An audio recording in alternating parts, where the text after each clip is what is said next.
Good morning mga idol, CBT cleaning tayo sa Samurai 155. Papakita ko sa inyo kung paano yung proper way ng paglilinis ng panggilid, hindi lang basta linis. Dapat kinakalas yan mga idol, isa parang ganito. Yan.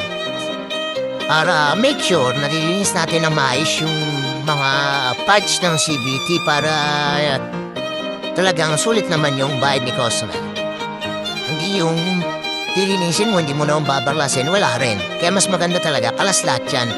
Para talagang sulit na sulit yung bayad sa ni customer. Sa mga magpapalinis dyan, mga idol ng CBT. PM lang kayo. Alright? All goods. Talagang sulit yan, mga idol. Sulit na sulit. Heto na nga mga idol, naikabit na natin. Tingnan niyo yung ikot ng bell. Yung ikot ng pulley tapos yung pagpag ng belt. Ha? Solid na solid yan. Walang kapagpagpagpag yan mga idol. Smooth na smooth yan. See? Dapat ganyan mga lodi cake. Kapag magpapa-CBT kayo.